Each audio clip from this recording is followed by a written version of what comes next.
On a bleak day in December 1945, one determined man towed a trail of ex-army equipment into a muddy field in Cheshire.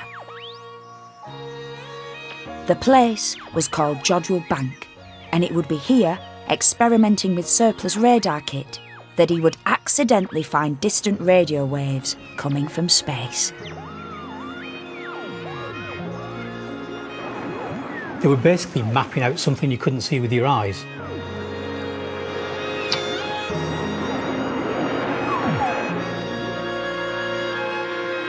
This Heath Robinson figure built contraptions of increasing complexity in order to listen to the heavens at the dawn of the space age.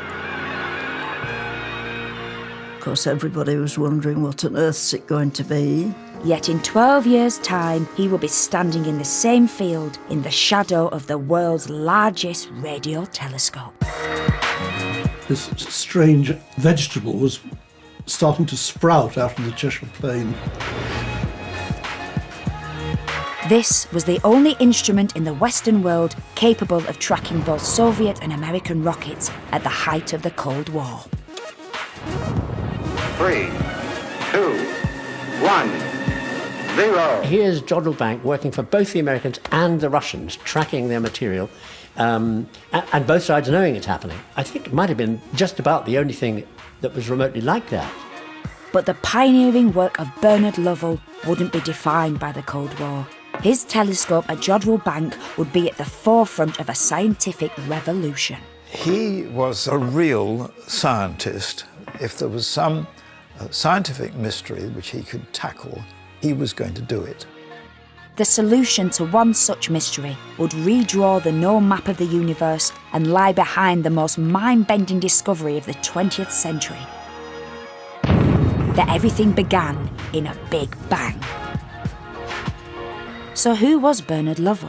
And how did he put Britain at the forefront of the space race and the search for a new understanding of our place in the universe?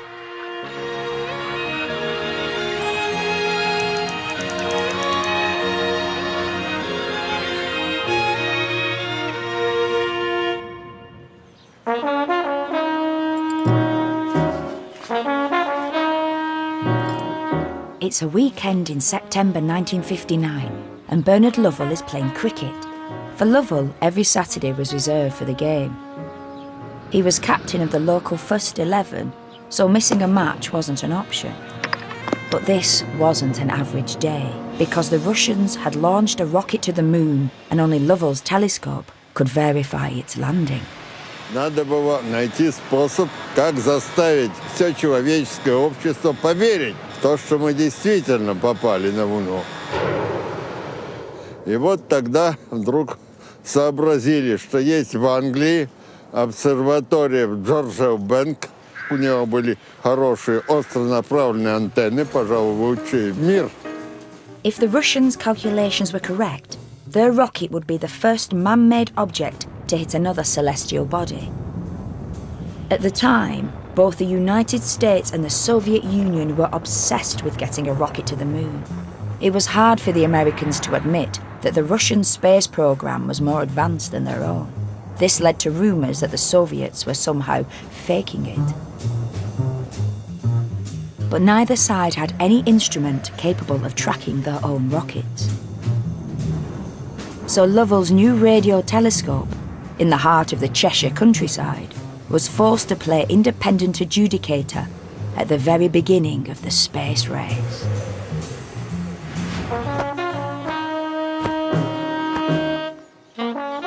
It was only after the cricket had a break for tea that Lovell engaged with this unfolding drama.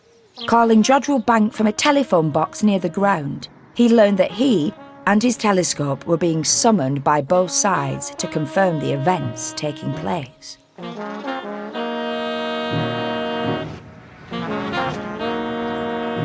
After finishing the match, he returned to the telescope, still in his whites, to a telex from Moscow, giving the precise frequencies and time of lunar impact for the Russian probe. It was a Jodrell in the evening, by which time the Russians had sent all the data necessary for him to track this rocket as it approached the moon. But in between, he was going to play cricket. And that was the balance. By Sunday, the world's press assembled at Jodrell Bank to listen as the signals from the probe ceased, indicating that the Russians had hit the moon.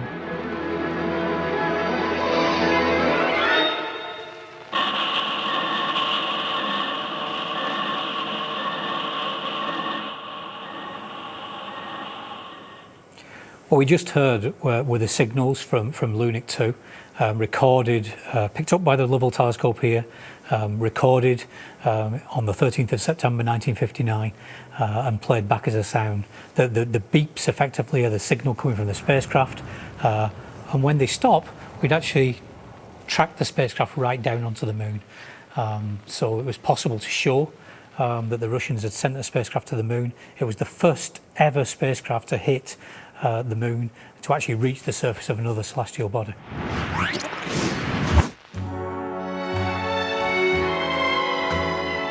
How did this unlikely figure come to find himself at the epicentre of a new age? The son of a lay preacher and a shopkeeper, Bernard Lovell had not considered the prospect of a life in science until, as an impressionable schoolboy, he was taken to a lecture by the eminent physicist A.M. Tyndall. When he was a young boy in a village school, and his own words, I remember them very clearly, he said, "I was not a good student." In other words, precocious intelligence not being stretched. And he was taken to Bristol, and he walked into a lecture theatre, and he described to me the two globes and the electric spark that was made to jump between them. I put a spell on you.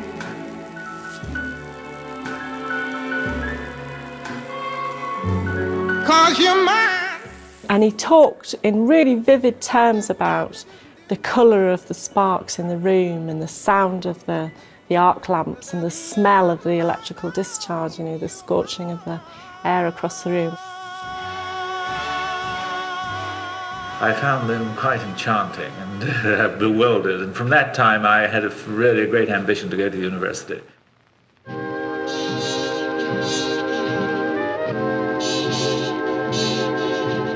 But in 1939, this idealistic young scientist, like many others of his generation, was wrenched from his fledgling research position in the physics department and thrown into wartime work.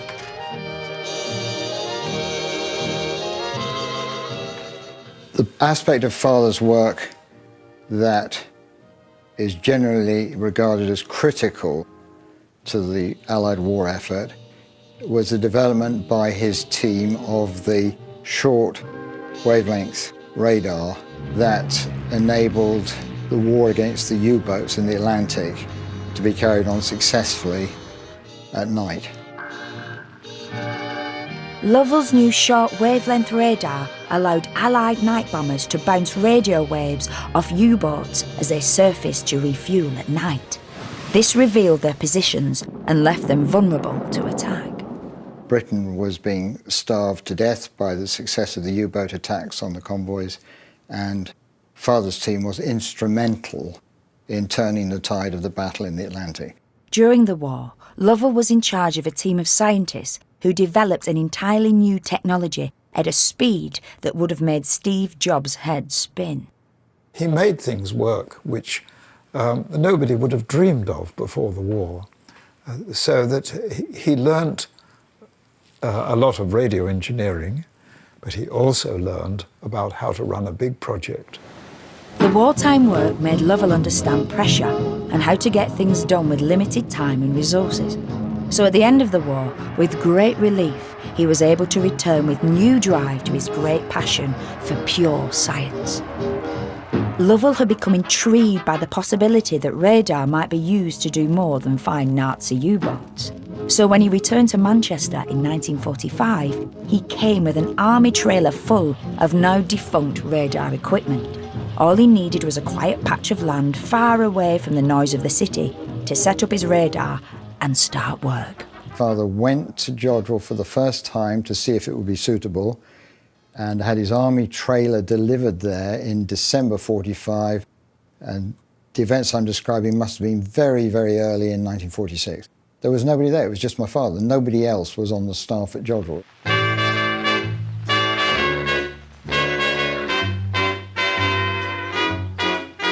Jodrell Bank was a few acres of fields belonging to the university's botany department in the heart of Cheshire's countryside. One of Lovell's early research projects was the study of meteors. He wanted to prove that what you could see in the night sky with your eyes was echoed by what he could see on his radar.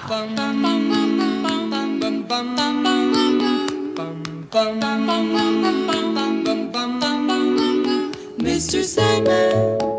In this early work at Jodrell Bank, Lovell was joined by keen amateur astronomer Manning Prentice, who, on clear winter nights, would lie in a deck chair studying the night sky with his binoculars, shouting his observations to Lovell.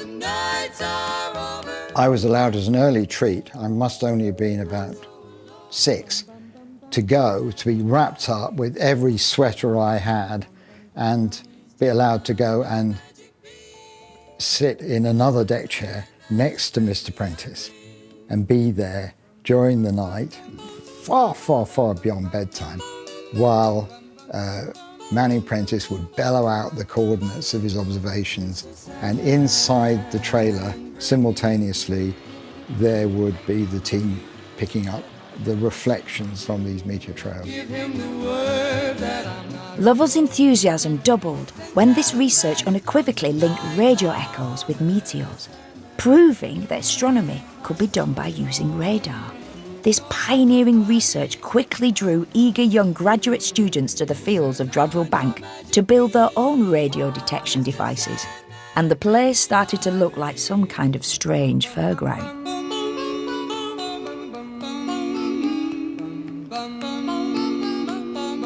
Post-war period, there was lots of ex-army equipment that was being dumped into mine shafts and things. So they actually drove around the country with a truck, piling as much of the electronics in the back as they could.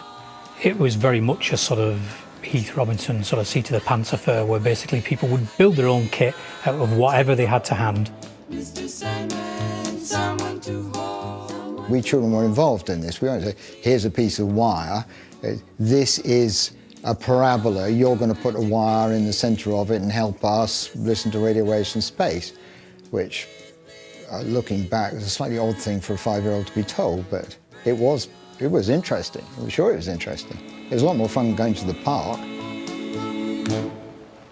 It was a very good camaraderie amongst quite a small group of people, and they just made things work. It was a very great privilege, really, to be involved in that. Lovell and his team quickly realised that the success they were having from their tangle of wires and aerials would be greatly enhanced if they could connect their wires together and stretch them across the field to create a larger collecting area able to pick up weaker signals for more distant stars. But this early radio telescope couldn't move. It just picked up radio waves from the stars as the sky moved overhead. So he built a very large radio telescope, as we now call it, by stretching wires in the form of a dish and holding them up with scaffold poles. And it was quite a job to build it, which they did with their own hands.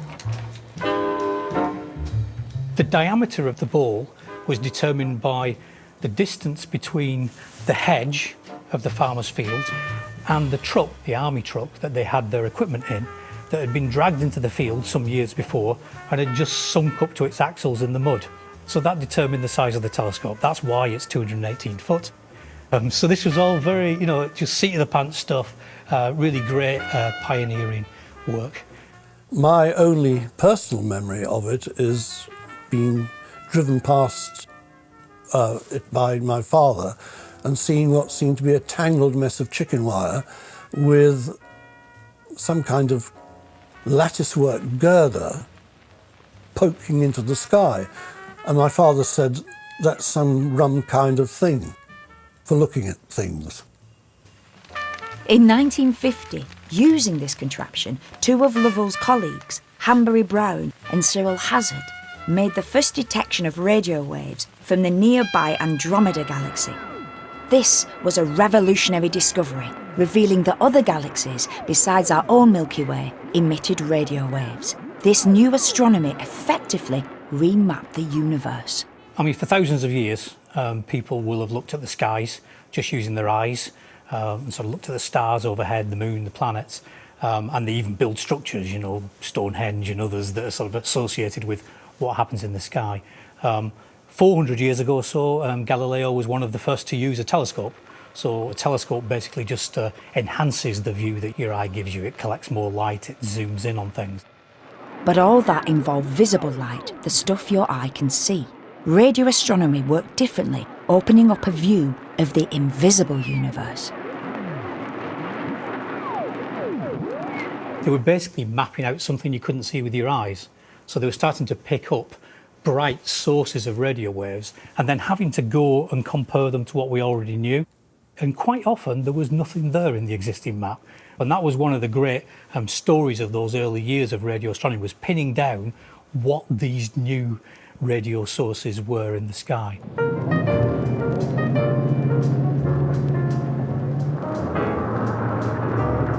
Lovell's contemporary, the celebrated cosmologist Fred Hoyle, was particularly excited about the science of radio astronomy and the possibilities it was opening up.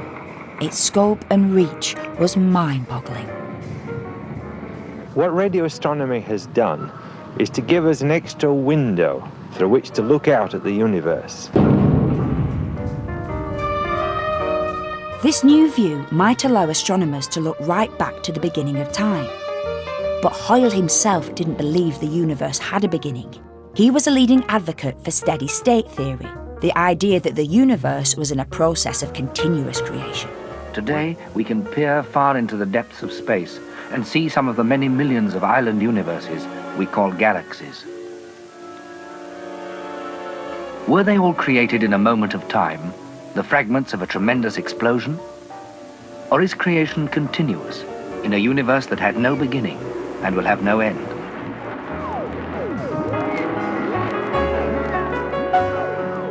Steady-state theory were pushing those who believed in the Big Bang to find evidence to back up their claim. The debate spanned the era, and while an answer would eventually come, these were the very biggest questions. Once you're in this, once you understand what the questions are and start thinking in those terms, you can't ever stop. Bernard Lovell was fueled by the exciting debates arising in astronomy and was becoming increasingly obsessed by the possibilities the research at Jodrell Bank was throwing up. The DIY telescope had proved its worth, but what Lovell really wanted was a telescope of epic proportions, one that could move to look at any part of the sky. He believed that if he could achieve this dream, it would change human understanding of the universe. And they were just so determined that if they could build a steerable thing like this, it would be bound to be picking up some interesting things, but they couldn't say what they were going to be. They were right, of course.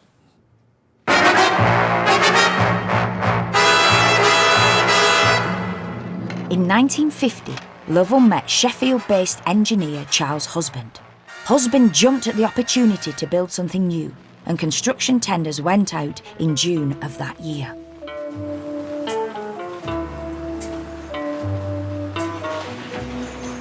When Husband came to Jodrell to talk to Lovell, he said, well, that's really only rather like a bridge with a moving piece on top.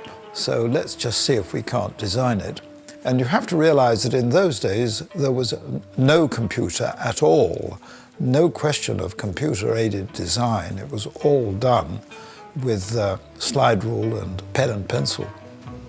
It was a marriage of ambitious engineering with cutting-edge science. There were sort of two like minds in a way, you know, Lovell driven by the pure research. Husband was a sort of, go for it sort of engineer who really felt that he could build such a thing. Nobody had ever tried to build a device of this size that would operate with the precision of a watch. Nobody had done that before. They'd done it with small things, but they'd never done it with anything like that size. It was a huge engineering leap. There weren't prototypes, there was just the first fully steerable large radio telescope. A strange structure began to grow out of the Cheshire Fields, bemusing the local community. If we stood there, we could see across the trees and could see it coming higher and higher gradually. And of course, everybody was wondering what on earth's it going to be. This strange vegetable was starting to sprout out of the Cheshire Plain. In order to get his new telescope built, Lovell needed support, and lots of it. People had to be persuaded that it's a good idea. The university had to be persuaded. The people who fund the universities had to be persuaded. The government department that funded scientific projects had to be persuaded.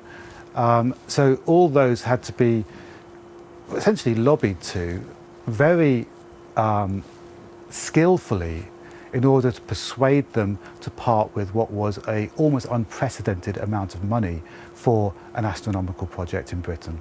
We shall require a radio telescope with a diameter of at least 250 feet. That is the smallest and cheapest instrument which will serve our purpose. Lovell was harnessing an enthusiasm for radio astronomy that had been fostered at the Festival of Britain. On top of the old shot tower, there's the latest radar equipment. This national exhibition, organised by the government, gave the public a feeling of recovery after the war by showcasing the very best of British science and technology, and Jodrell Bank made an important contribution. The fact that the centrepiece of the Festival of Britain is the Dome of Discovery, which is an exhibition that centres on the national contribution that science and engineering makes as part of a national story. The fact that 9 million people attended that exhibition, the fact that at that exhibition they saw radio telescopes being part of that story, well, that means that radio astronomy is already part of that public image of science in post-war Britain. Participating in the Festival of Britain was a savvy move. It excited the visiting public with the new science of radio astronomy and was something the promoters of British science could really get behind. It's a good example of how Lovell can be extremely canny in presenting different audiences with different arguments for why Britain needs a giant steerable radio telescope.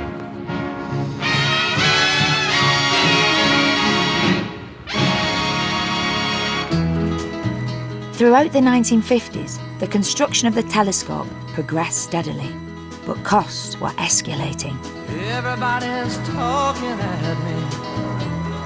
I don't hear words they're saying, only the echoes of my mind. The telescope began to go over budget, which began to have quite an impact on domestic affairs in the family home. The original cost estimate they put together at the end of the 1940s, early 1950s was £120,000. And in the end, it cost about £750,000. Sir Bernard had a great deal of trouble to get the thing up, and it's a well-known fact that he reached a stage of being on the point of criminal bankruptcy, personal trouble for him. Skipping over the ocean like a stone.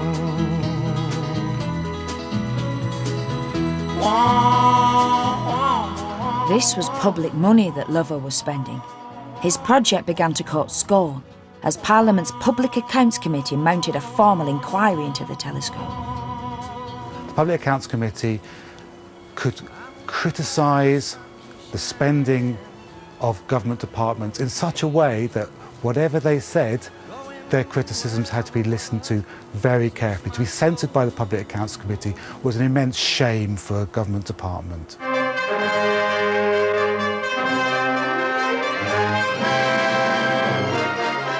The government tried to counter the bad press by commissioning a documentary film about the project.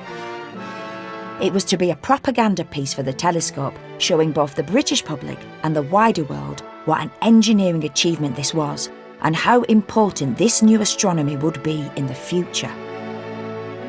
The script was a carefully worded defence against parliamentary criticism, shot in a verite style topped off with some wooden acting. Well, yes, of course, that's what I really want. A fully steerable telescope with a bowl about 250 feet in diameter. But everyone says the engineering difficulties are too great. Oh, I don't know. The problem isn't entirely new. Large swing bridges and big dockside cranes have many of the same features. In the film, what you see is very carefully stage-managed dialogue between the scientists and the engineers.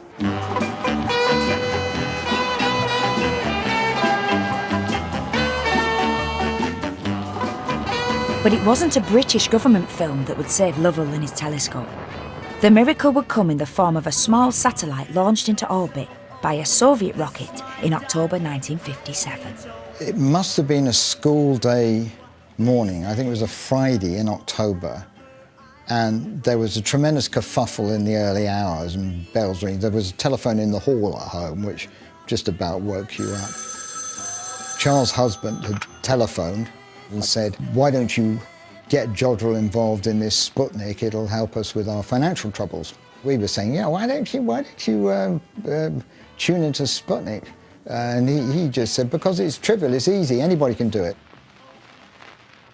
Lovell wasn't interested in trying to pick up the signals from Sputnik itself, so this sort of beach ball-sized satellite that goes ping, because you could pick up the signals from that with any sort of small radio receiver. You didn't need a giant radio telescope like this to do it. However, the media, the British public, all thought that somehow Jodrell Bank must be associated with this project, and they were asking, you know, why, what are you doing for Sputnik? And it actually wasn't until he got a call from someone in government who pointed out that actually it would be quite interesting if Lovell could demonstrate that we could get a radar echo off, not off the Sputnik satellite itself, but the rocket that had carried Sputnik into space, which was itself also orbiting the Earth. And the reason was because that rocket was an intercontinental ballistic missile. And of course the next thing it might launch into space might be something rather more threatening than this sort of beach ball sized thing that goes ping. Sputnik shocked the Americans. They were confident they had bigger and better missiles than the Russians. But here they were, in second place, with a big question to answer. A couple of months later, they tried to do the same thing, and it blew up on the pad. It raised, I think, about 4 inches. That's as far as it flew.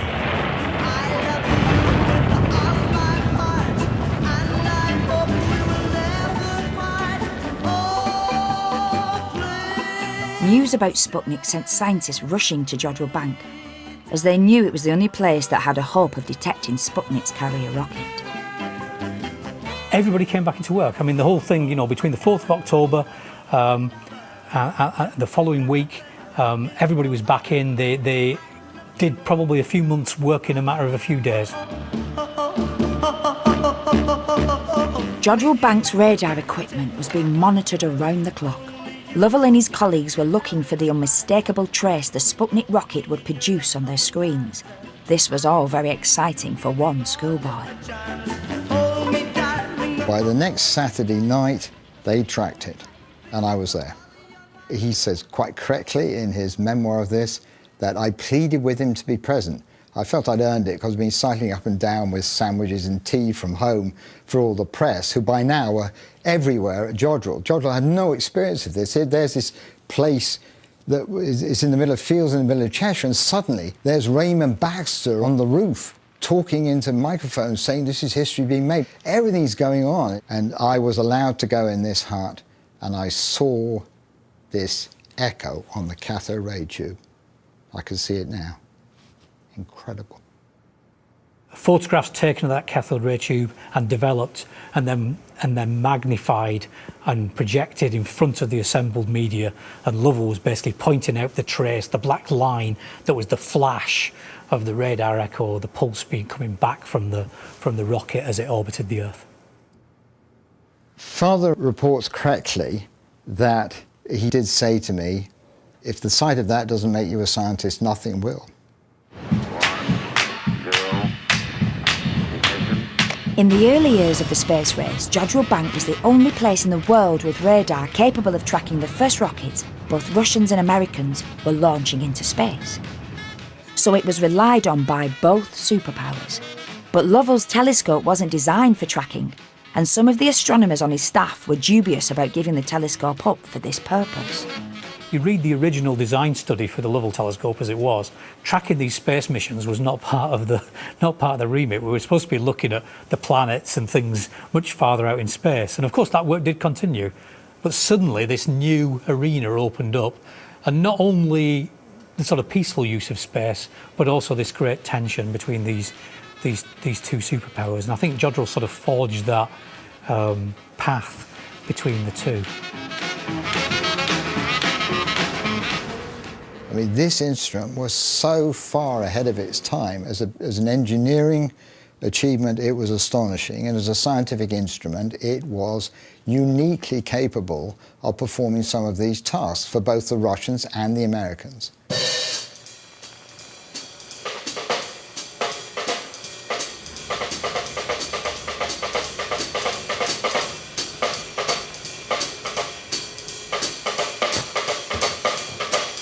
On the one hand, Lovell allowed the US Air Force to base themselves at Jodrell Bank to use the telescope for tracking.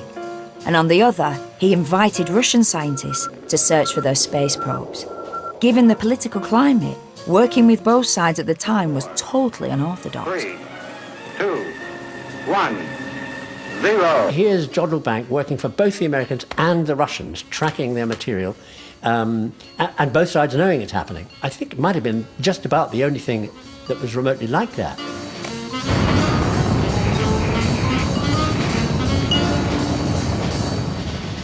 Space tracking was a big coup for Lovell. His collaboration with the Americans in particular did much to restore his standing. Princess Margaret visited Jodrell Bank to send signals to the most successful American satellite, Pioneer 5, as it sped out into space. This rubber stamp of approval on behalf of the British establishment did a lot to ease the pressure on Lovell. One wealthy benefactor, Lord Nuffield, a pro-business, staunch anti-communist, was particularly impressed with Lovell's work.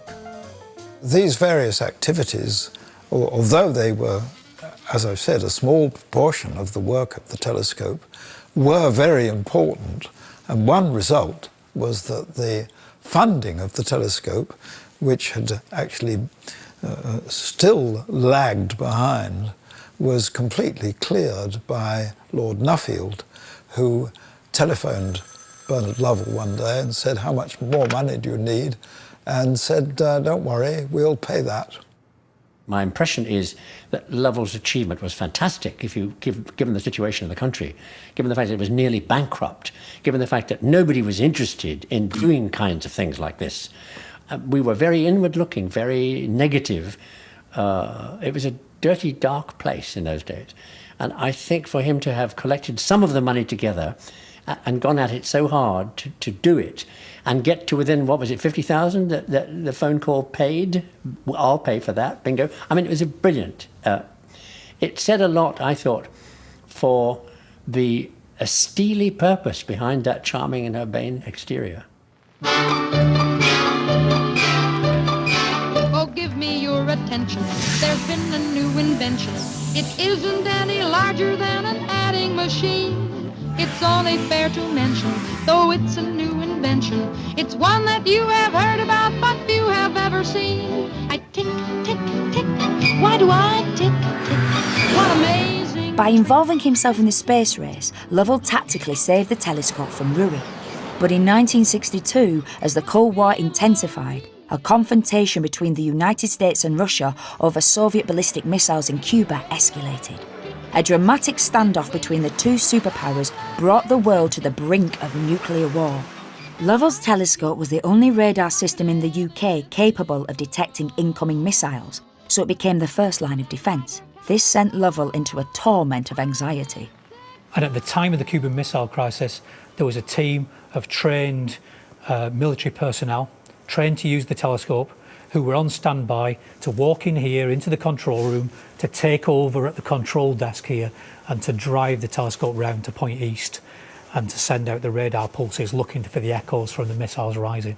And although we could have done nothing about it, we couldn't have prevented those missiles from hitting. It would have provided that several minutes for some people at least to get into the bunkers.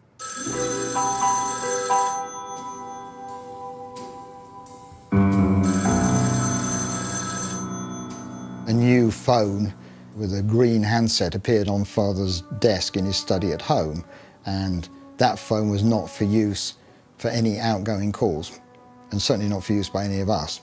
That was the hotline. That was the phone on which Father was going to be told to make ready for the telescope to be used by the state as part of the Western defence, because a missile strike was considered likely.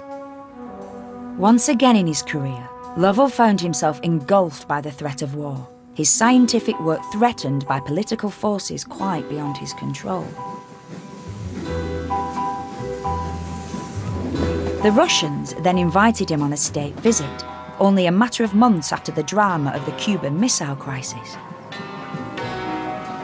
Because Jodrell had had this important role in defence, Lovell asked whether it was appropriate for him to be actually going to the Soviet Union so soon after that. And actually, nobody seemed to be worried. It was okay, it was fine for him to go.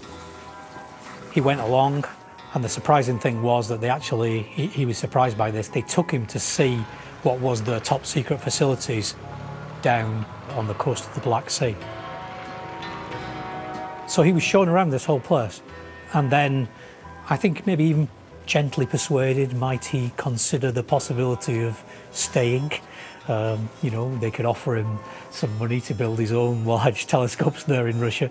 He didn't want to stay in Russia, of course. He actually said he was an Englishman, he wanted to return to England. Upon his return, Lovell fell ill, suffering fatigue, headaches, depression and despondency. The authorities blamed his mysterious illness on radiation exposure, that the Soviets had tried to poison him in an attempt to remove his memories.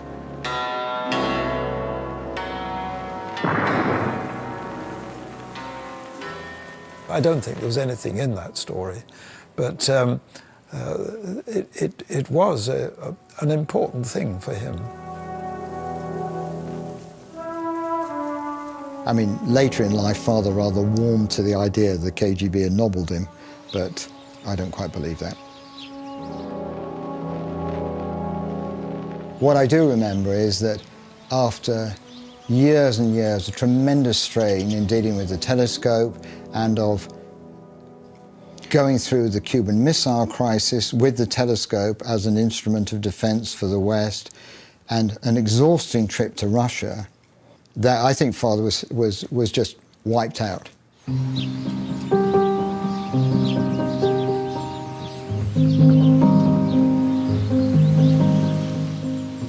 Rather than a Soviet poisoning conspiracy, it seems more likely that conflicting moral pressures caused Lovell's breakdown. And despite a knighthood, he considered abandoning his work at Jodrell Bank entirely.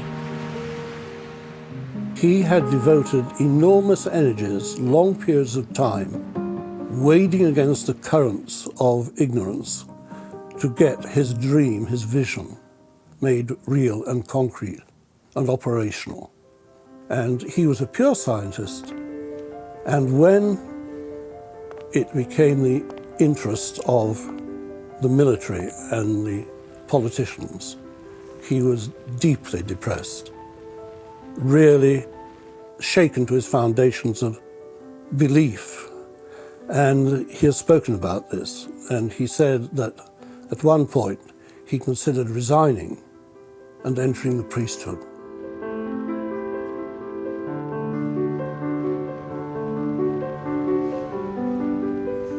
Father announced at one mealtime that he was thinking of joining the priesthood. So this, I don't know how many of us children were there, but let's say there was quite a number of us, and this was pretty funny. I mean, we want to be clear, the atmosphere in the family home was not reverential to anybody. Everybody just had to fight their corner, including my father.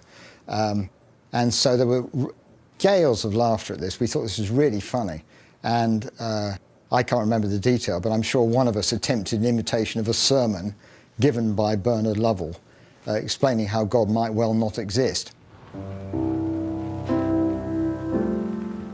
The priesthood clearly wasn't for Lovell, but his Methodist upbringing never left him. And when the BBC invited him to deliver the Wreath Lectures, it was to his spirituality that he turned. I am certainly not competent to discuss this problem of knowledge outside that acquired by my scientific tools, and my outlook is essentially a simple one. Simple in the sense that I am no more surprised or distressed at the limitation of science when faced with this great problem of creation than I am at the limitation of the spectroscope in describing the radiance of a sunset, or at the theory of counterpoint in describing the beauty of a fugue. He really had a real sense of beauty, and when he talked about the universe, you know, people think that scientists just see everything in numbers, but scientists see everything in numbers, and the numbers are beautiful. The Reith lectures really gave him a sense of the legitimacy of the work here and what he was doing and how important it was and how valued it was in society. And certainly, I think, positioned him as a thinker as well as a scientist. I think it was an emergence of a new kind of public figure.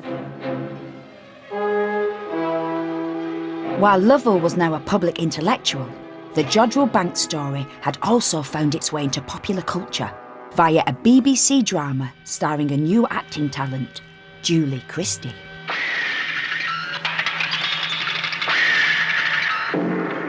Eighth Andrometer was a BBC series that was aired in 1961, which just happens to be a story that is eerily similar to the Jodrell Bank story. It was set at a large radio telescope in Yorkshire, managed by a charming and affable professor. Sound familiar? What's that one, Harvey? Number 103, Professor. At this new telescope, just as it's opening, something dramatic happens, just like Jodrell Bank. It's not Sputnik this case, but it's the picking up of a mysterious signal. This signal is found to be coming from the Andromeda galaxy. So this is a direct lift from the Jodrell Bank story. Perhaps if it wasn't for that fluke, we should never have heard it. It was written by Fred Hoyle, who was, alongside Lovell, the most visible, famous astronomer in the country. Throughout the 1960s, Lovell and his telescope continued to generate stories, somehow always finding their way to the centre of dramatic space-age moments.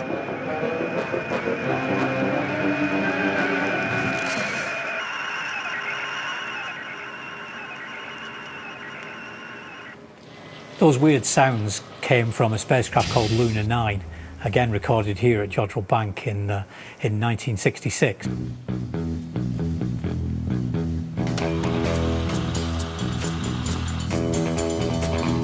Luna 9 was an unmanned spacecraft. It landed on the surface of the moon. It took a photograph of the surface of the moon, developed it, scanned it, and transmitted that photograph back to Earth in the form of a radio signal. Lovell used the telescope to hack into this signal and, deploying an early kind of fax machine, printed off the first pictures from the surface of the moon.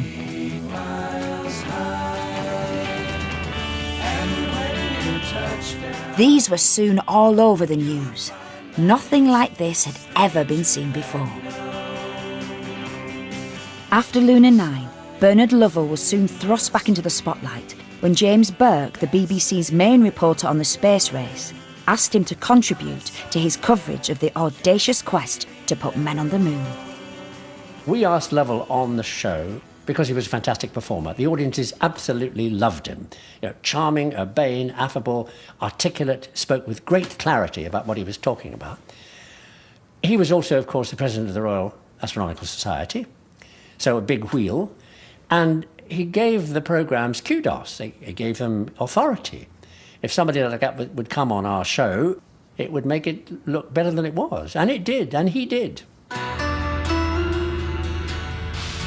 Apollo 8, launched in 1968, was the first manned spacecraft to leave Earth's orbit and fly around the moon, recording the now iconic Earthrise footage. It's hard to believe now, because we're so blasé about it, but to look up in the sky and think that there were people on the other side of the moon was just unbelievable. I mean, people went out in the street and stared up and couldn't believe that it was happening. But Lovell saw getting to the moon as a circus event and had mixed feelings about it. He was one of the first to question the value of the American missions.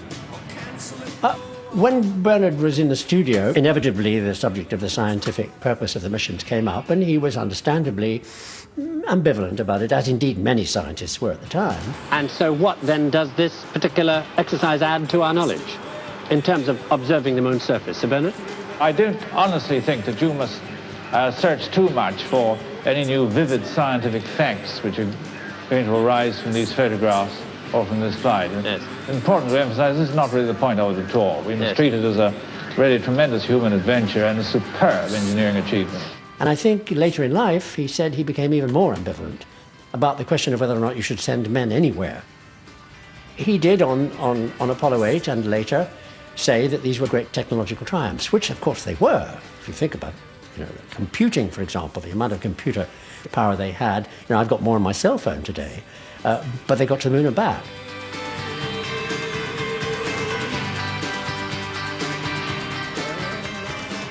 If you like, the space race helped us get the telescope working and financed a lot of good scientific work. But in itself, the space race, the race to launch rockets and get them going and put people in rockets, that was not really our business at all. As the space programs went on, tracking equipment was developed all over the world, and the reliance on Lovell's telescope declined. 4 miles now. So Jodrell Bank was able to dedicate itself entirely to science. The kind of discoveries that Bernard was making with his own telescope were immensely more important than Apollo, immensely more important. I mean, Apollo, let's face it, was we're better than you. It was a political statement. Really, 99% of it was that. If the space race was mainly metal bashing and Buck Rogers, then the really big scientific question of the age wasn't can man walk on the moon, but how did the universe begin? Radio astronomy was at the very centre of this debate, and Lovell one of those leading it. Sir Bernard, it seems to me that the scientist's choice between the Big Bang theory and the theory of continuous creation is really entirely an arbitrary one, until somebody does some experiments or makes some observations to prove it one way or the other. Now, is this telescope going to help? Oh, certainly. We think that it's penetrating so far back in time and out in space that it is giving us information about these regions which probably hold the key to this great problem. It was the radio astronomers who were the only ones capable of looking far enough back into time and space to picture the very beginning of the universe. They dealt the final death blow to the steady-state hypothesis by discovering the radiation left over from the Big Bang. But rather than settling debates, this probing into the outer reaches of the universe would yield even more fantastic discoveries. And Jodrell Bank would have a hand in the next big breakthrough.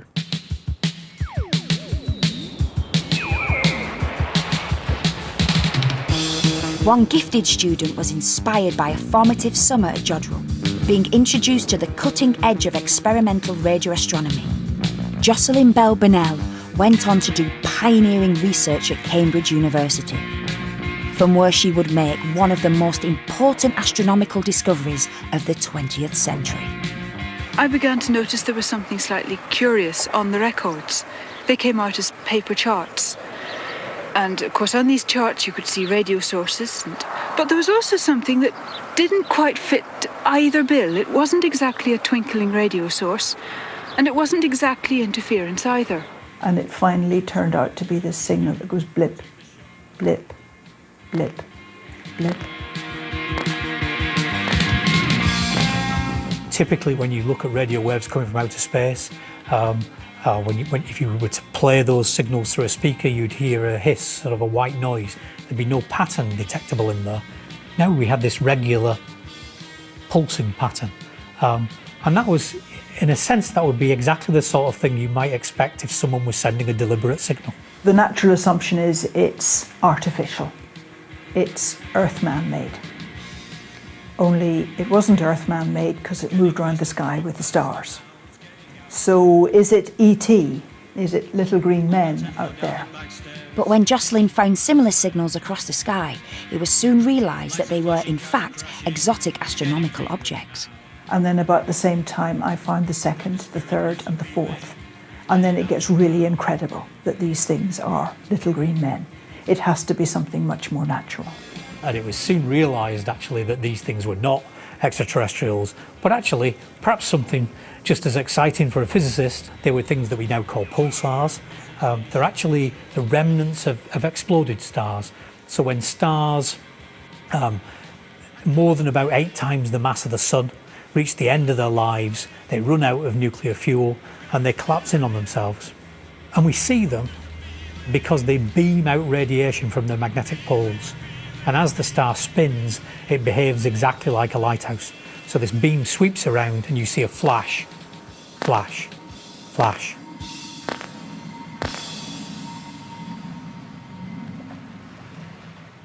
These distant beacons from the very depths of the universe turned out to be ideal for Lovell's telescope to study, because it could point to any part of the sky. Astronomers could test physics to its extremes using these objects, and Jodrell Bank has been studying them for over 40 years. I think it is a lovely story that Jocelyn did in fact come to Jodrell Bank first, then went to Cambridge and made this magnificent discovery. Now back in Jodrell, Jodrell is in fact one of the world centres, I should dare say the world centre for pulsar research. So pulsars weren't a message from ET, but the idea of alien life was somehow in the ether. Both Bernard Lovell and Fred Hoyle were prepared to entertain the notion with a good deal of enthusiasm. But now it seems unlikely that the Earth is unique and our own planetary system is unique. In fact, the modern ideas about the formation of planetary systems makes it seem quite certain that planetary systems, of which the one around the Sun is an example, must be of extremely frequent occurrence in the universe.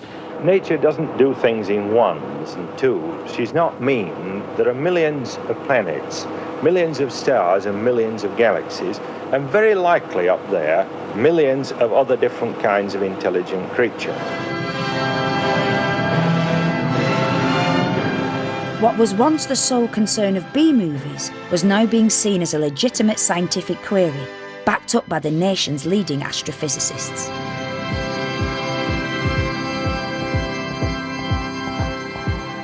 Stanley's interest really was, is there life elsewhere in the universe? So the only possibility it was felt that we could find out whether there was extraterrestrial life was, of course, through radio astronomy. Could we pick up signals from other civilizations? And radio astronomy, of course, was the way to do it. At the end of the 1960s, Stanley Kubrick would make a visionary film about the question of life in the universe. He wanted it to be a serious work that engaged fully with hard science. But in order to do so, he would have to talk to a number of leading figures. First on the list was Sir Bernard Lovell, Britain's leading astrophysicist. He chose Sir Bernard Lovell because he was, the nearest thing that we've ever had in this country to a celebrity star astronomer. So he was very visible at the time, and in a sense he was quite a natural person for Kubrick to come and to speak to about 2001. And I also think Lovell was very aware that it's by connecting people to stories and narrative and imagination, that they then become connected to the science.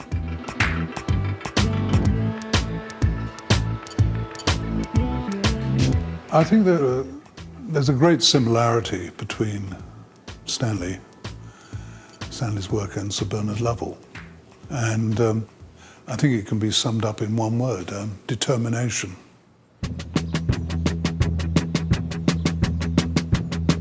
Lovell made an impossible dream into a reality, turning a muddy field into an installation capable of giving Britain a key role in the space age. I think he did a tremendous amount in simply getting that telescope onto the public consciousness, which he did, partly because of his hard work and partly because of his charm. And every time he went on television, he was a winner. He had audiences.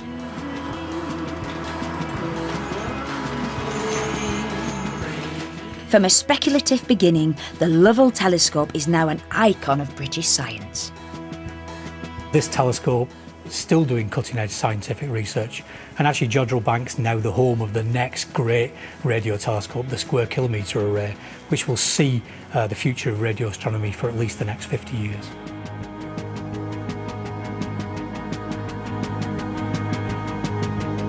The theme here isn't conflict, isn't defence, isn't spies, isn't what turns out to be ephemeral stuff. It's science. It's people seeking knowledge.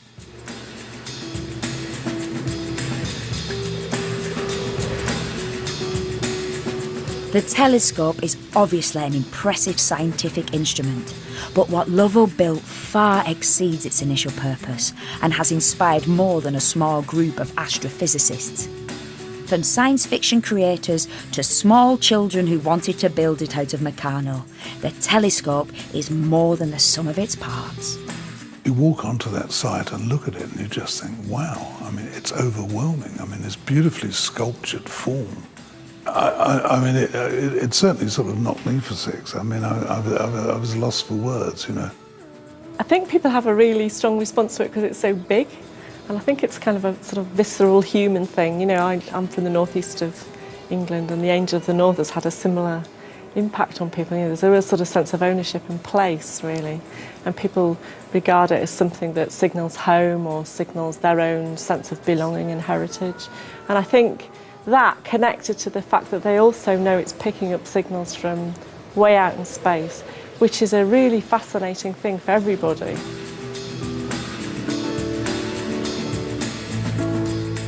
Lovell, the son of Methodists, who listened to the heavens the better to understand the science of the universe, is a very modern kind of hero who leaves behind a very special legacy. Sir Bernard Lovell died in August 2012, but the telescope which bears his name has fused itself into both the Cheshire landscape and the popular imagination. People say, "And where are you from?" We said, well, you wouldn't know really, it's way depth in the heart of Cheshire. Right near the telescope. You'd only to mention Jodrell Bank telescope. Oh yes, I know, I've been there. We have been put on the map because of the telescope. It's fitted in. I think it's fitted in beautifully. And when you're looking at it going along the road from Twenlow towards Chelford, it's just a magnificent sight, really, especially in the sunset, when the sunset's going down. The light shining on it, it's a wonderful sight. And previous episodes of Timeshift are available to buy from the BBC Store. Next tonight here on BBC4, the face that launched 1,000 rumours, myths and sightings. Brand new Storyville tells a tale of Jimmy Ellis, who posed as Elvis back from the dead.